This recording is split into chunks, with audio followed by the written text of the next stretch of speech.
You better start today. Hoda and Jenna. Hoda and Jenna. It's the only way. Hoda and Jenna. Hoda and Jenna. They make you feel like everything's okay and put a smile up on your face. Let's celebrate. Hoda and Jenna. Hi guys. Hey. How are you? It's Wednesday, second day of October. Happy you're here. Fall in the air. Fall in the air. Yeah, it's all Like people out there in New York It's City. very cute today. Thank you. This is like little combat boots. Well, they're actually sock boots. There's, what do you mean? Like sock those boots? are socks. Wait, what? That's a sock. That's all part of the boot? Yeah. I like it. I know. I mean, I'm not sure. Oh, wait. Are we on TV? They were like, move away from the sock booth. By the way, it's cute. Thank you. I like that look. I like it a lot. Well, today's kind of a big day. Okay. You know that some stuff has been, and by the way, when we preface it's a big day, it's not that big of a day, okay? But you know that this summer, there was some beautiful things that happened and one slightly heartbreaking thing in our family, which is that our beloved cat, Hollywood Hager, went missing. Mm-hmm. And the guilt that, oh, look at that little cat. Mm-hmm. And the guilt that I felt around that because I just felt like it was kind of my fault. But can we just say something? Yes. Your daughter was having a birthday party, and as kids come and go with the door wide open. Yes, the door was left open. That's just, I mean, I just was like, oh, I invited some kids over. Maybe I shouldn't have done that. You know, you talk yourself out of it. But anyway, what it's taught me, because she was Mila's cat. And you've been waiting. You've been waiting for months and months. And not just waiting. I mean, doing everything. Yeah, trying to find the kitty, everything you could possibly think of. But what's been really beautiful is that Mila, who it was her cat, and loved that cat, and loved that cat. I mean, walked around cradling that cat. I said to Henry right after it happened, I said, "Do you think this is happening?" Because right before Mila goes into middle school and that kind of funky, you know, pre-teenage time, like she and I have just bonded in a way. I mean, for the first 3 nights that the cat was gone, she slept with me. And we had these conversations around, you know, all of these really beautiful things about life, about love, about pain. Loss. About loss. And I could be there for her and she could be there for me. Yeah. And so it's been, you know, a couple, I mean, and I know some of y'all are just going to be like, it's just a cat. But what it is watching a child's heart hurt. And so anyway, today.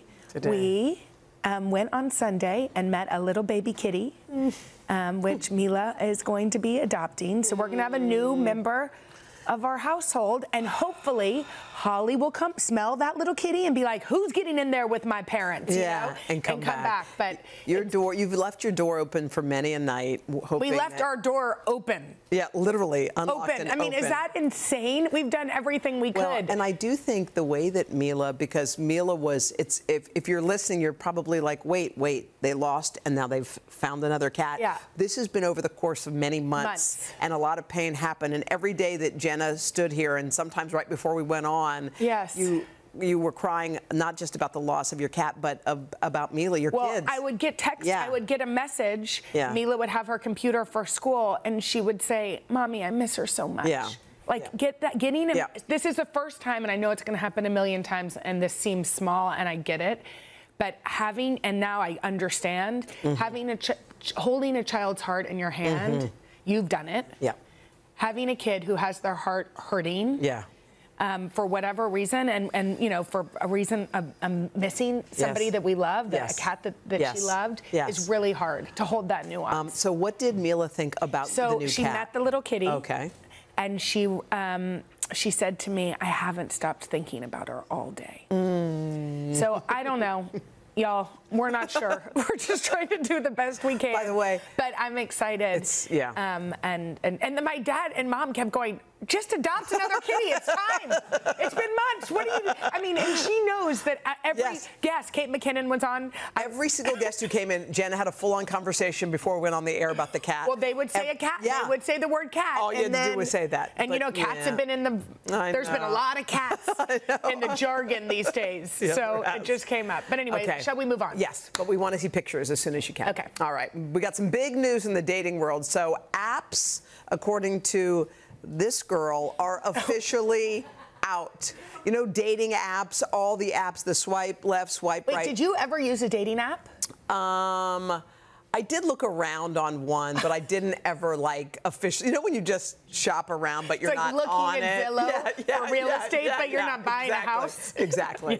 So I think it's one of those things for these, like people are realizing that when, and this is true, obviously, but when you meet someone, their looks are probably 1/5, if even less, of the total package. You don't realize it at first because you just see the shiny packaging and you're like, yay! Yes. And then as you get to know the person, you either like them more or like them less. Yes. And often some people who may not have the shiniest package, the more you get to know them, it's like they get funnier and sexier and hotter. And I think it's also maybe a throwback. So basically what's happening, I did a story for the earlier hours. There's two new ways that are just showing that people are over sort of the digital connection. There's a run club in New York City, which you may see, and everybody in this, because there's just a massive amount of people. There's like thousands of people. So they go to meet people? Yes, and they all wear black.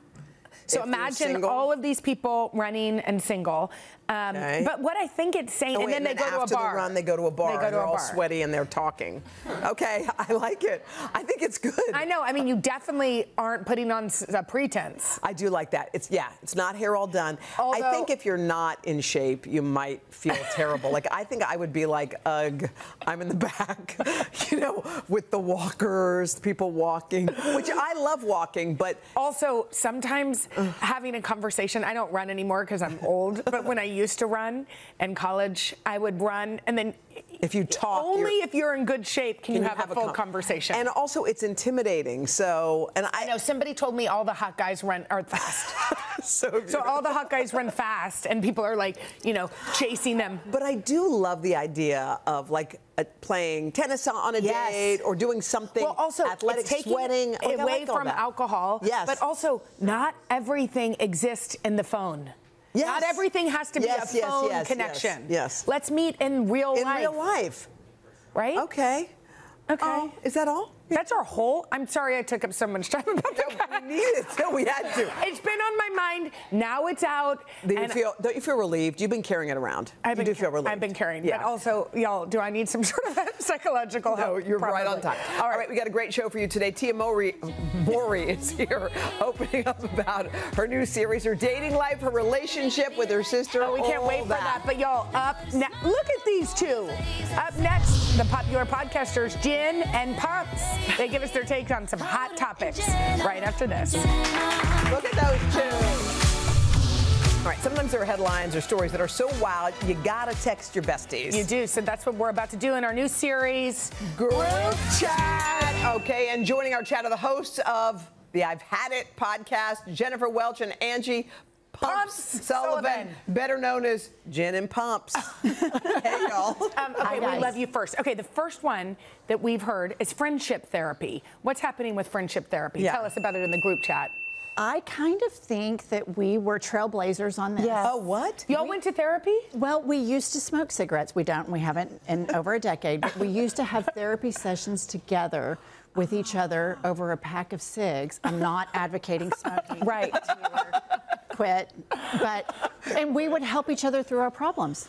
But I thought this is what we're talking about is two friends that are going to a therapist. Do y'all think that's what? Like if Hoda and I are working through something. Some issues. Like abandonment issues, for example.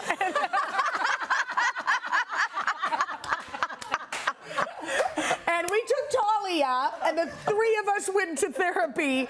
That's what we're talking about. I think with an honest friendship, you can talk to each other. Oh, you don't need the therapist. I think you can be so much more open with a friend than a romantic partner sometimes, and they get you on a different level. Right. So For me, it seems like maybe that's overkill a little bit. All right, Pumps, what do you bring into the group chat? Okay, here's mine. I just read this. I'm an empty nester, so I got a new puppy, which I highly recommend.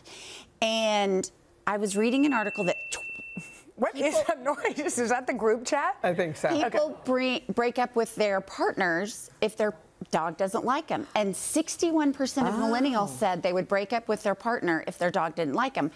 At first, I was like, that's kind of weird. Yeah. And then I thought about it, and I thought, there is no way I would date someone that my dog didn't like. Why? Because you think your dog has intuition, like knows when something's funky? I think my dog knows I have a terrible picker and would be better at it than me. Wait, are you a terrible picker? Oh, legendary. Really? Should we be setting you up with somebody? Should we be doing the not picking? a serial killer. Okay, that's all you want? Okay, the bar's low. The bar is. Okay, what about you? Do you think dump them if the pup into him? Immediately. My dog's well-being is very high on my list of things that I want to provide for. They have a very short amount of time on Earth, and they shouldn't live with a crappy partner. No. But some dogs are just little growly, or maybe they're just protective of you. They don't like someone who's... That's true. You know? Okay. I'm a team dog. Okay, team dog. All right, Jim, what you got? Okay. We have to talk about what's going on with shoes. And there are these shoes that people are putting on where there are little pockets, like shoe gloves for the toes. I saw one on the subway yesterday. And my opinion... Did you take a picture of that? Yes, look. And if he has a sock, so that means the sock has little slits for the toes. And then that would mean that the shoe has little slits for the toes. And I argue the piggies need to be together in one blanket. We cannot separate the piggies. I think it leaves them susceptible to injury. Think about how many times your finger's been snagged. And you've got these toes out there that aren't protected and cocooned up. But what's the difference between that? Oh, no, I guess they are together. I was going to say, and wearing a sandal because they could be spread. It's too much isolation for these piggies. They need to be in a blanket. Plus, they look ridiculous. Wait, can I, so great. She's not wearing them now, but have you seen those sneaks, which we love Sarah Blakely, and I'm in love with her. Oh, the high-heeled But the high-heeled sneakers that Hoda's been wearing? What? Do y'all not watch our show? We're too busy filming our hit podcast, Jenna. Oh, you're right. Sarah Blakely has a pump that looks like a pump, but it's a sneaker. It's a sneaker The bottom with is a heel. sneaker, and the heel And is you on the could run bottom. in Central Park in them. No Question. like that. You kind of dig it? Yeah. Now, you tell the truth. I'm kind of out. I think I'm for sneakers being sneakers. I don't like hybrid. It's kind of like if you have Mexican Asian food. I don't like that. Keep the sneakers pristine. We've got a couple of big announcements coming out. Oh, yes. Too. First of all, you have a new book out coming out. We do. What is it called? It's called Life is a Lazy Susan of Beep Sandwiches. Wow. Okay, now, like this title is something to be beholden. Yeah. Who came up with that? Brilliant. I actually did on the porch one day during the aforementioned smoking sessions because both of our lives were falling apart at the same time, and we'd get through one crisis and another would present itself, and I was just like, life is a lazy Susan of blank sandwiches. And you thought one day when we hit it big as podcast stars. That's going to be No, our we book. did not think And that. I know that this is shocking for you guys and for the viewer that we always haven't been this rock solid. I know that comes as a big surprise, but we struggled with marriage and kids and friendships and jobs. I think, being a young adult, you're not really prepared for it. And that lazy Susan comes around and everybody knows now what it serves. And you don't want to take one off the pile. And by the way, congratulations on your matinee that you're doing in New York City. You're making matinees cool again. Yes. What are y'all doing? We are normalizing matinees. Yes. We are going to be at the New York Comedy Festival at Town Hall Theater in New York City at 3 p.m. You're welcome. When is it? November 16th. Oh, There's a chance we'll come. Oh my God. I would be Because it's at 3. Yeah, Every 3 time people o'clock. are like, do you want to go? We're like, what time does it start? And they say 8. We say no. Too late. No. We're already in bed. By the way, get the book. You can We love y'all. pre-order Thank it you. at today.com/books, and you can catch Jen and Pumps on their podcast. You know it. It's called I've Had It. They've got new episodes every Tuesday and every Thursday. Okay, coming up next, actress Tia Mowry tells us what's in store for her next act right after this. Way to go, guys. Thank Go, you. kids. Y'all are my guys. We've watched Tia Mowry grow up in front of our eyes since her days on the hit 90s sitcom Sister Sister, along with her twin Tamara, to The Game and Family Reunion. Now, Tia has a new reality show coming to WeTV. It is called Tia Mowry, My Next Chapter, that documents her life after divorce. And recently, Tia opened up about co-parenting and her relationship with her sister. Take a look. I've always wanted the family dynamic of having a mom and a dad in one household. And when you're dropping your kids off, you actually visually see how that is no longer. We're about to go to Daddy's house now. Being alone has been the most challenging part of my divorce. It's times like this when I feel and wish that my sister and I were still close and I could, you know, pick up the phone and call her. But that's just not where we are right now. Sheesh. Tia, I don't know that you knew that saying that would get as much attention as it did. No. Were you surprised? I was definitely, you know, surprised. But hey, you know, I've been in this industry for such a long time, and I know that some things can be taken out of context. Yeah. So it is what it is. What it is. Yeah, that's a good way to look at it. Have you had a chance to speak with her since that time? Oh, I mean, definitely. Yeah. And she, you know, agreed that it was, you know, ridiculous. Yeah. You know, as siblings, it is very normal that as we get older, we take on, you know, different roles and responsibilities. Yep. And some of those roles are being, you know, married and being a mother. And her children, you know, they lean on her. My children lean on me. Sure. And that's what I meant by that. That we're just not as close in proximity. Proximity. Y'all don't live in. Do you live in the same town? We don't live in the same town, Yeah. and it's the same thing with my brother. He lives in Nashville, Tennessee, and so that's what I was what you meant. You're like, why do I have to keep Not that you were in a rift. Sheesh, no, But you not know at what's all. so beautiful? I mean, I'm a twin. And I know, I think, you know, everybody looked at y'all Yeah. as like the quintessential, like I said earlier, they're real twins, you know? Yeah. Y'all were like the quintessential twins. And so Yeah. I think, but what's beautiful is that she got it. Of course, And I mean, that didn't hurt her feelings. No, not at all. I mean, twins, we have this beautiful connection, you know, and there's this bond that will always be. Right. So, and there's so much love for one another and each other. So, Well, sorry, y'all. No. Sorry. There's no rift. Yeah. No rift. You know, when a relationship ends, like it did with your husband, it's a jump and it's a leap to another side. And you are now firmly on the other side. Yes. And you're learning all the kind of the life lessons. But what have you learned since the end of your marriage? Do we have time? For you, yes. I think the one thing that has stood out for me is change will always win. Change is constant. As you create boundaries, your circle gets smaller. When you are living in the present, that's where the magic happens. There's peace, there's gratitude. But also, I think the biggest change, or the thing that I've learned about myself, is understanding and knowing or taking responsibility for my own pain and suffering. So, you know, therapy, journaling, spending time with myself. Solitude is not a punishment. And I've learned a lot about myself. And I'm excited about my new chapter and my life. So. I mean, we were talking about your journey, and it resonates with me because having a twin means you also have an always partner. You're with somebody all the time. Yes. And then you went straight into a marriage. Right. That you were in for 20 years. Yeah, well, 14 years we were together for 22. Yes, 22 years Half of of being my in a life. partnership. Yeah. So there must be things you're learning, which we've heard, but also some loneliness, some discomfort. Yes, and what I've realized is loneliness and solitude are two different things.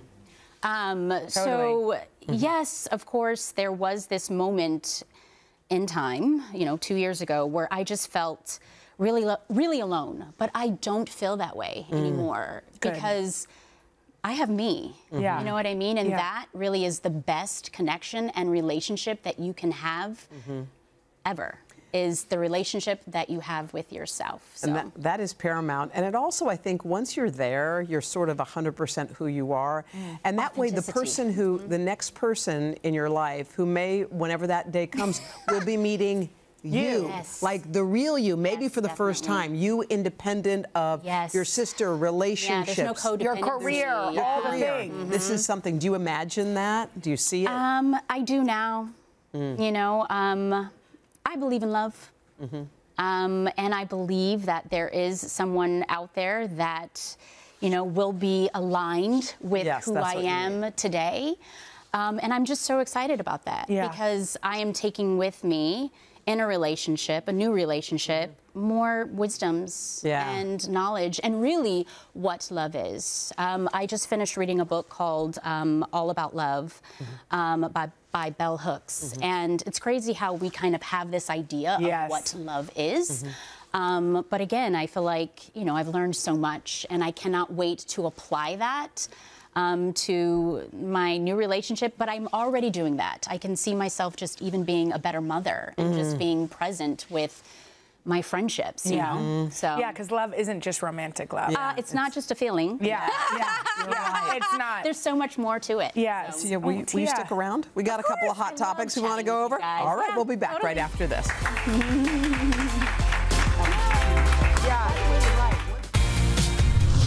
We are back with actress Tia Mowry, who has a new show on WeTV. It is called Tia Mowry, My Next Act. But first, she's going to lay down the law. She's got some hot topics in our series. All rise for Judge Tia. Come on, girl. All right. Okay, here's the first topic. Okay. Are you ready? I'm ready. This morning, in the earlier hours, I did a story about whether running clubs are the new alternative. See, all these people get dressed for dating and go run for dating apps. So, what's your ruling? How do you feel about joining a running club to meet people? Well, I don't know. Call me traditional, but how could you spark up a conversation while you're running? It's like, how you doing? What's your name? It's just, no. No? That's a no. Okay, That's well then, a no for me. Then what is that? I know you post some. What is it like out there? I mean, What, I'm you mean like dating? Yeah. How are you meeting people? Okay, I'm going to be very honest with you. I'm not dating right now. Yeah. Okay. I've taken a break. Like I said, I'm in solitude. Yeah, good. I am a part of the celibacy club. Okay. And it has been fantastic. Has it been great? Yes, it's been great. You know, just dating myself and spending time with myself and getting to know me. And I'll take all of that knowledge and then I will. When you're ready, you're ready. Start, yes. I love that. Yeah. All right, here's the next topic. Apparently, micro mullets are the rage. Look what's happening. Look See at the what I'm micro saying? mullet. It looks, it's got a little bit long in the back. It's not as mullety as like the old timey. It's not like a Billy Ray. She's not into it. She's our judge. I think we need to leave them where they were, right? Wasn't that in the 80s? Yes. So let's just keep it back there. Yeah, Right, so she I'm going to says- say no to that as Bye. well. All Bye. Okay, let's talk about parenting. Okay. Evidently, Playdate business cards are a thing. So parents are creating business cards, imagine with your name, your child's name, your phone number, and passing them out Let's on play the with park. Liam. See? Are you serious? Today.com said, so it must be real. How do you feel about that? I feel like we as a society are moving away from connection. Yeah. Like, why not? I mean, I feel like at the beginning of the school year, don't they send out a list of emails and stuff? Yes. Yeah. Pick up the phone and call somebody. Why? Say yes. No. Don't be handing out business cards. Okay. So far, we haven't presented anything. Okay, maybe this one. Here's our last topic. Oh, no. It was recently revealed that some cast members of the Brady Bunch hooked up. Barry Williams, who was Greg, said it happened. So, what is your ruling on dating a co-star? You know what? I'm going to say this. It's actually a a casting director's job to find chemistry with, the actors. So I'm not surprised by that, and I don't think it's a bad thing. So okay. So let's get you on a movie set. Let's get her on a movie set. Tia. To date your co-star. Tia, you're so lovely. Thank you so much. Thanks, guys. And Tia Mowry, My Next Act. It premieres this Friday on WeTV. All right, coming up next, from concealers to contouring, celebrity makeup artist Cindy Watson answers your most common questions. That's coming up right after this. Thank you, Tia. You're so cute. Okay, whether you want to even out your skin tone or get that perfect smoky eye, today we are going back to the basics when it comes to makeup. Yeah, beauty expert and Rabanne global makeup artist Cindy Watson is here to share the tips and tricks she most commonly is asked about. Cindy, we're so happy you're here. I've been waiting for you. Okay. Oh, well, I'm excited to be here. So let's talk about even skin tone. Yeah. That's something that everybody wants to get. Talk to us about how to achieve it. Okay, you achieve it by making sure that you have a seamless foundation first and foremost, and that it's hydrating. But here on Layla, we're talking about hyperpigmentation, and that's a common concern. Well, isn't that guys. the same thing as even skin tone or not really? What is hyperpigmentation? Hyperpigmentation is where you get patches on the skin. So some people get it from pregnancy. Discolored. Yeah. It's discoloration. They're dots. You can see there on Layla's skin, she has it because she has eczema. Okay. So what we've done here is you want to tackle it with a corrector first. And so you have the pink, the peach, the orange. As you get darker in skin, you go with the blue. Oh, wow. Yes. Wait, what? So Hoda, you'd be more like a peach, and Jenna, you'd be more like a pink to correct. What we did on Layla is we used the peach already on her skin. So that's done. And then beautiful. Yeah.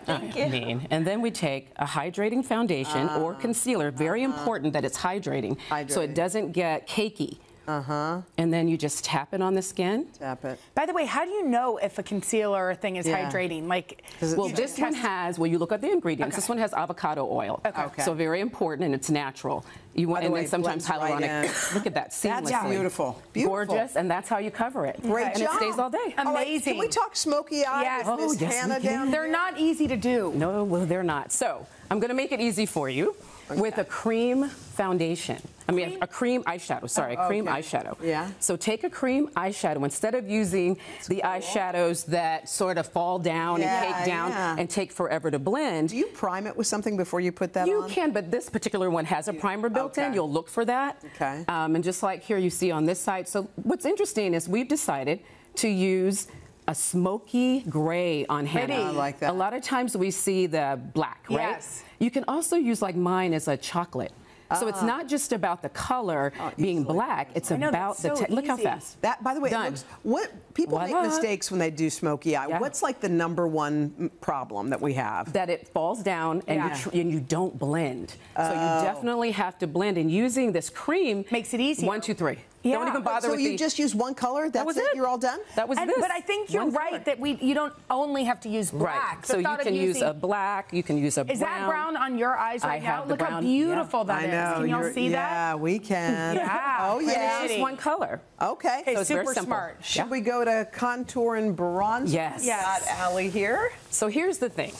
Contour and bronzer, I see a lot of orange people walking around and a lot of bruised people walking Well, let's look at a picture of Allie without makeup first. Okay. Okay, beautiful. Yeah. Okay, so tell us what to But you can look at the structure of her face is going to be different once you see the bronzer and the contour. So this side has the bronzer, as you can see. Yeah. And then this side has the contour. Look at that, sculpting. So think sculpting and dimension with the contour, and then warmth and glow, like if you were tanned on this side. I mean, both sides are beautiful. Yes. Right, so typically you wear them together, right? So you wear them together, but you need to know that a contour is cooler and more like a shadow, right? Yeah. Whereas bronzer looks like you've been tanned. Do not put a bronzer here. And do not put a contour here or you look bruised and like you've definitely been into. So, but How do we know the difference? You use powder, we don't know anything. You can use powder or cream, absolutely. Okay, so which one is show us how to add contour to the bronzer. So first we're going to use bronzer. You're going to bronze right where the sun would naturally kiss you, right? Right there. And look at the brush. It's angled, got an angled brush, and it's softer. Okay. Whereas the contour brush is a slightly angled, but it's more dense.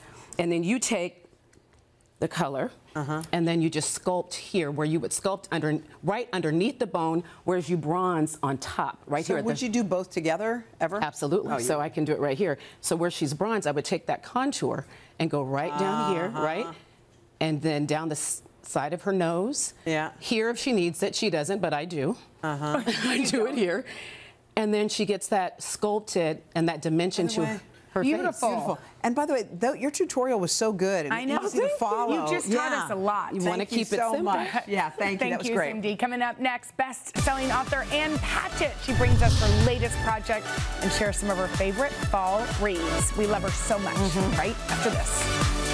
Thank you. She's a #1 New York Times bestseller. She was a finalist for the Pulitzer Prize, and she was named one of the 100 most influential people in the world. She was also by named Time Magazine. One of my favorite authors ever and favorite people. She's Ann Patchett. She's written 9 novels, 4 nonfiction books, and her latest project is her 3rd children's book. It's called The Verts. It's a story of introverts and extroverts, which she wrote in collaboration with illustrator Robin Price Glacier. We're so happy that you're here. I'm so happy to And I know you don't feel well, so the fact that you showed up means so much. Because I've been on book tour with tiny children. I know. That'll do it. We have tiny children, gosh. so we know. We're always sick. So German.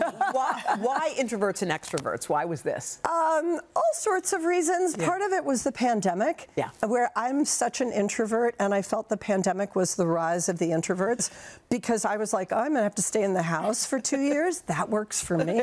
And Robin, who is my partner in all of this, is a crazy extrovert. By the way, Robin has the most beautiful illustrations. She also illustrated Fancy Nancy for any of those moms that have read her work. You know it. And she was a ballet dancer until she was 30. So it's all about movement.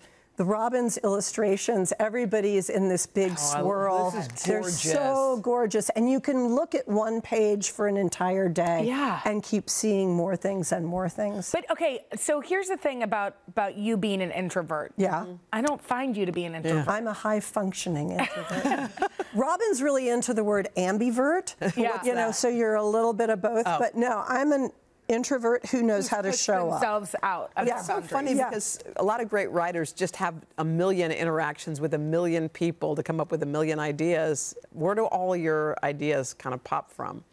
Every book comes from a different place. This one came from 2 things. One, Robin and I had done 2 books together, Landslide and a Scapegoat, on the farm. So before I started the 3rd one, I called her and I was like, what do you want to draw? Like, instead of me just sending you the manuscript, what would you like to draw? And she was like, I'll tell you what I don't want to draw. I don't want to draw any more farm animals.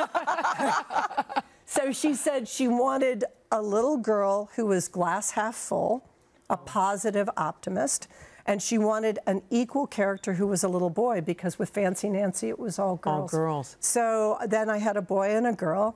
And the inspiration came a lot also from my stepdaughter, Josephine, who's just the biggest introvert in the world. And we've been together for 30 years, and she's always throwing tinfoil stars. There we are. And I'm always going with the vacuum behind her, like vacuuming. Well, I know. And what's so weird about this is that I think it's fun for kids to think about themselves that way, starting at a young age, because I'm actually an introverted extrovert.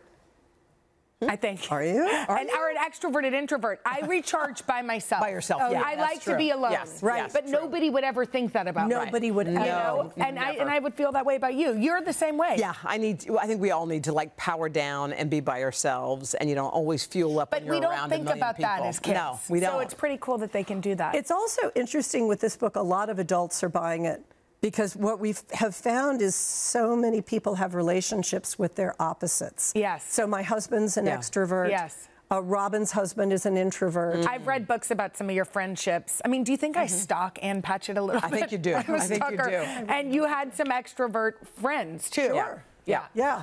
Oh, we got to talk about this nonfiction pile of books. Nonfiction. Okay. Let's go. So, your picks for the fall. Amy Tan, Backyard Bird Chronicles.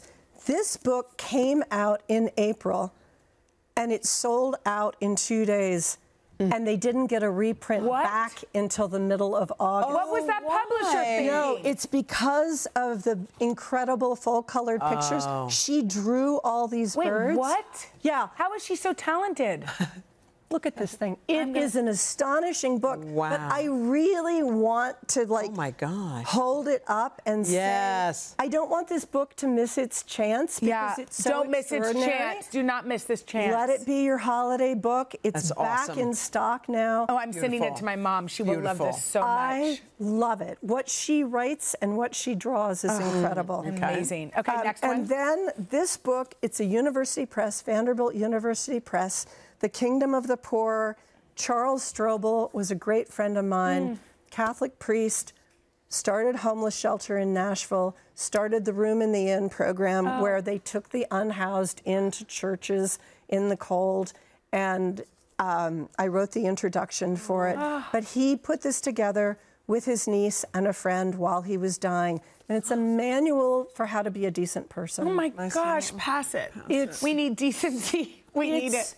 Such a beautiful book. And for years I was following Charlie around saying, you've got to write this down because when you're gone, we're not going to know how to be you. Oh my gosh, I love that. God, with chills. So it's really such a beautiful and important book. And this one is really, really important too. So That Librarian by Amanda Jones, about book banning. And while Robin and I have been on tour in these elementary schools with librarians, we're really finding this to be true. Yeah. Librarians in elementary school under attack. Yes. And it's crazy. Ridiculous. These people are just serving their communities, loving children.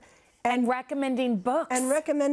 And it's like they're being accused of crimes by someone who's not there and saying these terrible things. And haven't read the books most of the time. Haven't read the books, and they're not there. Anyway, Amanda Jones really sticks up for herself against book banning. That's great. And it's a fantastic Intellectual freedom is so important. Yeah, all right, well, we love you. Thank you, Anne. And you guys can check out the Verts and Anne's book recommendations at today.com/books, or go to local indie bookstores like hers in Nashville. Right. That's the Parnassus Books. Get there. There's somebody in the Verts wearing a Parnassus sweatshirt. So find it. We dare you. We'll be back after this. Oh my gosh, she's amazing. Coming up tomorrow, actress and singer Ariana DeBose. Plus, actor Jonathan Bennett dishes on his new reality series, Hallmark. And a performance by singer and actress Grace VanderWaal. Okay, y'all, we'll see you tomorrow. Bye.